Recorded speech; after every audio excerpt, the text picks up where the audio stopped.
Hi everyone, I hope you guys are doing extremely well.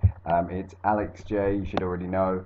If you don't have me on Facebook, make sure you add me. It's facebook.com/the true Alex J. You can also find me on Instagram at instagram.com/AlexJ020. So what I'm going to be doing today, I'm going to be going over the psychology of sales, how to get more sales online, and how to basically what your buyers are thinking and how to get them to buy from you.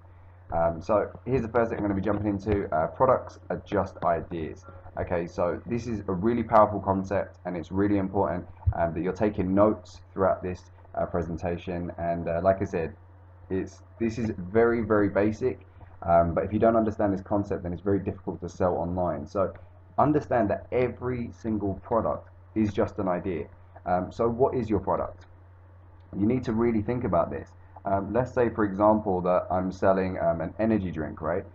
So my product could be an energy drink, and what's the purpose of the product? So let's say if it's an energy drink, then the purpose of it could be to wake you up, right? To keep you energized, to keep you moving, to keep you awake, right? So what's the desired outcome of the product? Well, the desired outcome is that once I've drunk it, I'm going to stay awake, which means I'm going to be able to get more done, or it's going to just stop me falling asleep. And who is my audience? Well, in order to sell this, I really need to understand my audience. And a lot of people online, they don't even know who their audience is. You need to know your demographic. What does your customer look like? You know, so you really need to really deeply understand all these. So for example, with me, with my training product, so what is my product? It's online training. We're going to teach you how to increase your leads and how to increase your sales. What's the purpose of the product? The purpose of it is that we're going to be able to teach people how to improve their businesses and how to create more profits. The desired outcome is that the client produces more profits and that they go ahead and join some of my other courses once they've made profits and they can see what I'm about. Who's my audience? Now my audience is people that are 25 to 55. Usually they've already started a business or they're about to start a business, so they're an entrepreneur. They're usually based in the US, Canada, America, Australia, or the UK. And yeah, like I said, they're 25 to 55, usually male, but also there's a 20% ratio that's also female as well.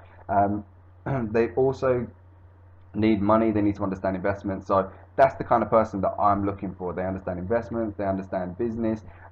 You know, they're not just like playing golf on the weekends or whatever, and they don't have any intention of starting a business. And the reason it's really important that you understand your audience is because then you know who you're targeting. If I don't understand who my audience is, then it's impossible for me to target the correct audience when I'm running ads, when I'm trying to promote. I won't know who I'm really targeting, and because of that, I'll be doing more of a shotgun approach where I'm just kind of blasting out lots of content and I'm kind of, you know, throwing as much at the wall and just hoping something sticks, but I'm not really using a sniper rifle, which is what I should be using, where I can just target specifically so that I'm not wasting energy targeting the wrong people. I'm using all of my energy and all my motivation in the correct place, speaking to the correct people, and then of course I can get more sales. So again, it's extremely important that you understand what is your product, what's the purpose of the product, what's the desired outcome for the client with the product, and who is your target audience, right? Once you understand that, then you're going to know the angle to sell at. So we'll move on to that. So your target market is the audience big enough? So let's say, for example, you're like, right, because a lot of people, they'll say, right, if I could just get 1% of these billions of people, then I'm going to have a million, right? But that's not the reality of it. You need to understand, is your audience big enough? Are enough people looking for your product? For example, you know, it's all good and well saying, you know, I've got these one-handed gloves, and if I can get everyone in the world to buy a one-handed glove, then I'm going to be a millionaire. Yeah, sure, but how many people really want a one-handed glove? Like, everyone wants two gloves. No one wants one glove, right? So you need to know, is your audience big enough? Are enough people searching for your product? Is your product in demand, right? Also, you need to know, where is your audience? Where are they? Like, you really have to understand this. For example, if you're going to be selling petrol, you know, if you've got a gas station, you're not going to have a gas station in the middle of the ocean because no one's going to be going there. And at the same time, you wouldn't put it where there's not enough people. You'll see the gas stations, they'll always put them by the highways, or they'll put it where there's busy junctions and stuff, because they know there's going to be enough people going past that are going to be able to then buy in to that product. So you've got to make sure that your audience is big enough and you know where your audience is going. For example, like Mercedes and stuff. Mercedes, they advertise in very expensive high-end magazines because they know that the rich people, that's what they're doing. They'll also see them in newspapers because, again, we know that they're reading these newspapers, these very high up CEOs. We need to understand where they are, what are they doing, how can I get in front of my audience, right? So let's say, for example, you're trying to do weight loss. You need to understand who is your target audience, where are they going, what are they doing, what are they looking for online, how do they search, what are their searching habits. If you understand exactly how they're moving around online, then you're going to know how to get in front of that person. So again, it's very, very important that you understand who your audience is, where they're going. You really need to get into their mindset so that you can target the correct people and get in front of them. And that way you're going to be able to generate a huge amount of traffic, and you're going to get a lot of leads and a lot of sales as well. Now, positioning, again, this is very, very important. Would you rather chase people all the time, which is what most people do in business? They're constantly chasing, oh, I'm not making any money. Well, what are you doing? Are you chasing people, or are you being chased? Like, what would you prefer? Would you rather be a seller where you have to try and sell to people, or would you rather be an order taker where people are coming to you and asking to buy from you? So you have to understand that there's two different mindsets. Are you a seller or an order taker? Like I said, the gas station, they're order takers. They're not sellers. They don't have to pitch you. Hey, do you want some gas? I've got some really good quality gas for your car. You know, they don't have to do that because they know that you need it, and they put themselves in the correct place, and you're going to go there and you're going to get the gas because you need it. So they're order takers. And that's what you want. You want people constantly finding you and communicating with you and wanting to buy from you. So you need to position yourself to become an order taker. And you also need to understand logical versus emotional and how to combine the two. So there's some purchases that are very logical. So for example, like I said with the petrol, it's a logical purchase, not an emotional purchase. You buy it logically because I need the gas, otherwise my car is not going to run. So that's a logical purchase. An emotional purchase is something where where you just buy it spontaneously, right? And there's lots of examples of these. For example, when you are going to buy a brand new car, you'll usually get the salesperson, if he's good, he'll put you in the car, he'll get you to feel the car, he'll get you to go on a test drive, he'll really push your buttons there. Because that way it becomes more of an emotional purchase, not just a logical purchase. Because a logical purchase could be, well, I've already got a car, you know, do I really need another one? You know, I don't know. It has to be emotional, like, dang, this car's so nice, it feels so nice, the interior is sweet, like, it goes fast, I really like it, okay, screw it, I'm going to buy it, right? So, and you also get examples with the candy store, and I'll show you a little bit further on, but in certain stores, they put the candy in a very specific place because they know it's an emotional purchase, it's not a logical purchase, but I'll show you that a little bit later on within this course.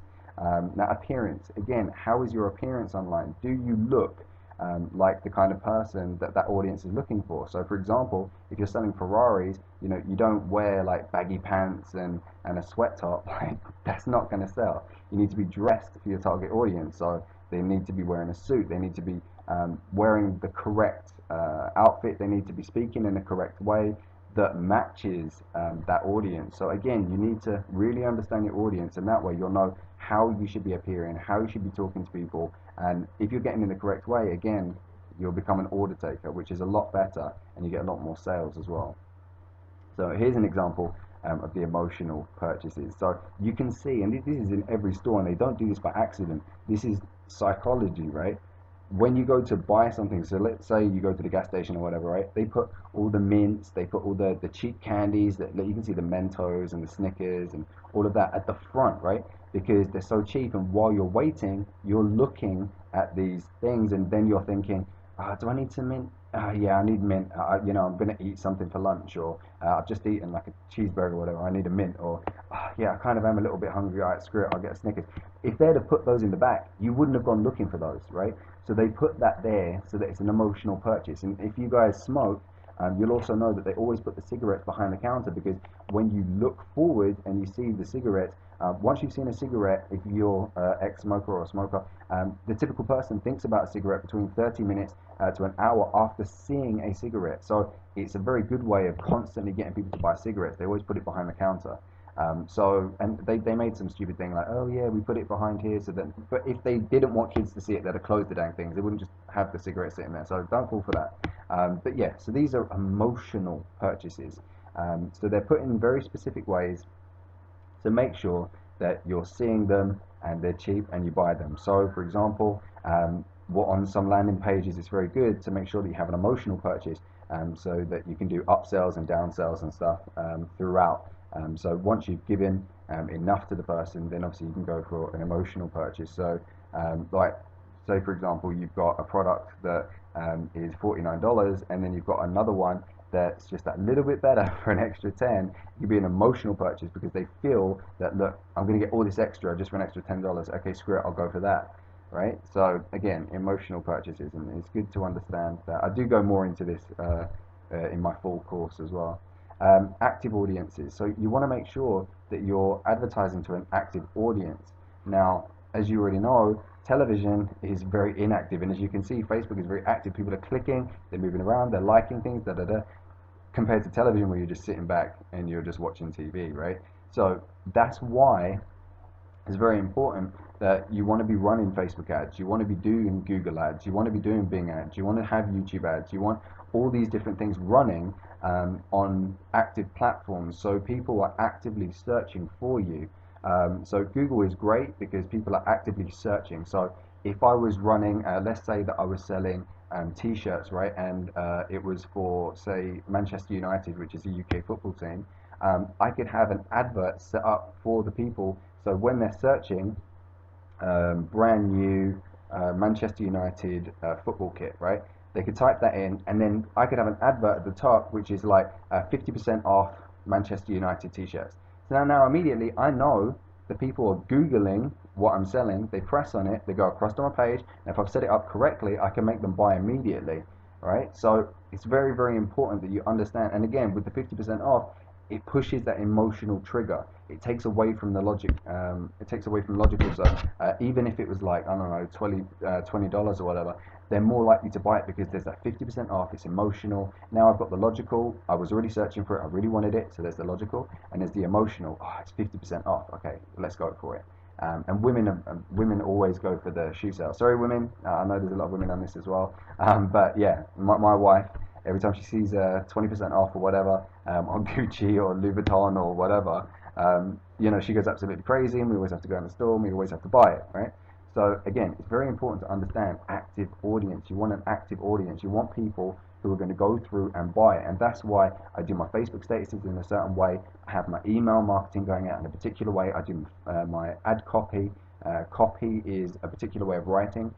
It's like your text. I have my text written in a very particular way to make sure that I hit the logical and emotional as well. And the more active they are, the more likely they are to purchase. So make sure that you're advertising to an active audience. Make sure that you're drawing people in who are already looking for you. Again, like I said, do you want to be a chaser, like you're chasing the money, or do you want people running at you with money, right? Now, know your audience. There's good targeting and there's bad targeting, right? So good targeting, as you can see here, males and females, 18 to 22, location Birmingham, interest, pizza, Italian food, takeouts, Italian pizza, pizzas, blah, blah, blah, blah, blah, right? Education in college, right? Now this is great because they know their audience very well. Males and females, 18 to 22, Birmingham, so it's a very specific location, and it's a pizza company, so they're able to target these people, and because they're in college, college students and pizzas, they're going to buy them, and if again with the 50% off, 2 for 1, blah blah blah, you get the logical and the emotional, so they can really push them to buy the pizzas. And it's the same for your business. If you know your audience correctly, you'll be able to target them in this way. And as you can see, a bad way to do this would be have a pizza ad running, which is males and females, 13 to 65, United Kingdom, food all, because they're looking for all types of food. They're not looking for that one specific food. Positioning, again, this is really, really important.